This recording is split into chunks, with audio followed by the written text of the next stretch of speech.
Assalamualaikum warahmatullahi wabarakatuh. Saya Siti Laksmi Wibowo. Di sini saya akan membacakan cerpen buatan saya berjudul Smiley Fox. Sebelumnya, saya mohon maaf karena cerita ini tidak terlalu fokus tentang keanekaragaman hayati.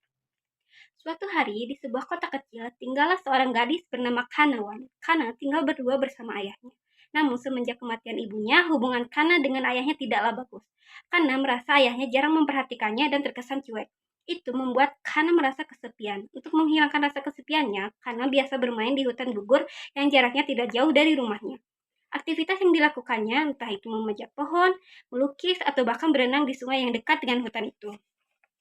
Namun, setiap kali Kana selesai bermain dari hutan itu dan pulang ke rumahnya, ketika ia tidur, Kana selalu bermimpi hal yang sama.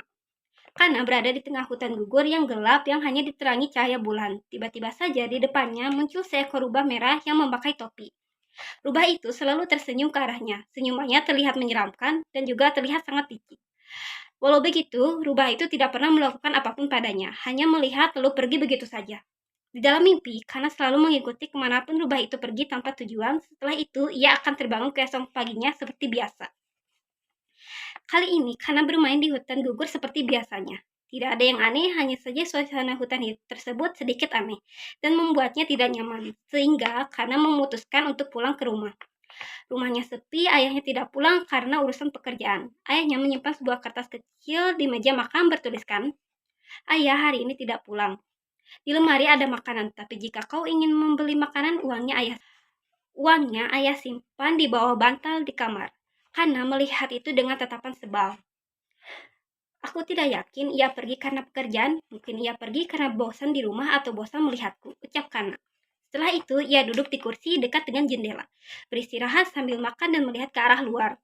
Di luar jendela, Kana melihat seekor rubah berlari menuju ke arah hutan gugur. Kana penasaran karena mengikutinya hingga sampai di hutan. Ia berada di tengah hutan gugur, hari sudah gelap dan hanya diterangi cahaya bulan. Rubah itu muncul wujudnya sama persis dengan yang ia lihat di mimpi. Rubah yang melayang, transparan, dan mengenakan topi, mendekat ke arahnya. "Kau pasti Kanawan kan?" tanya si rubah.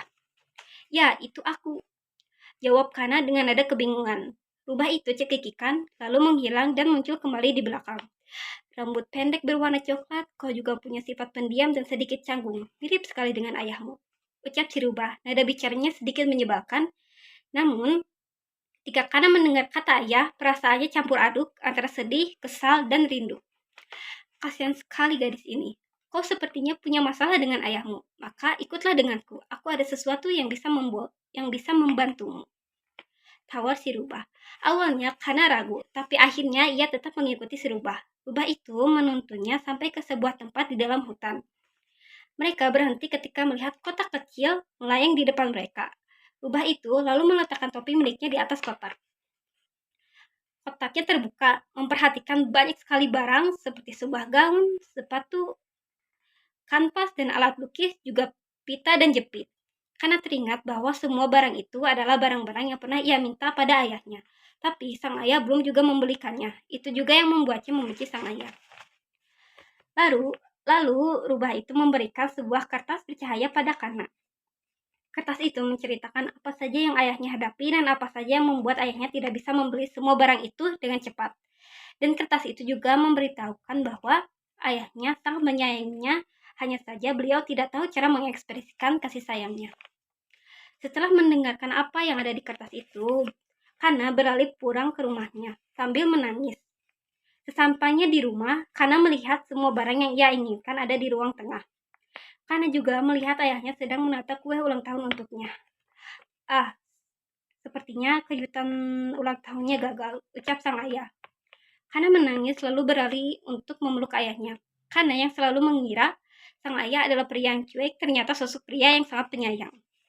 Terima kasih, itu cerita dari saya. Assalamualaikum warahmatullahi wabarakatuh.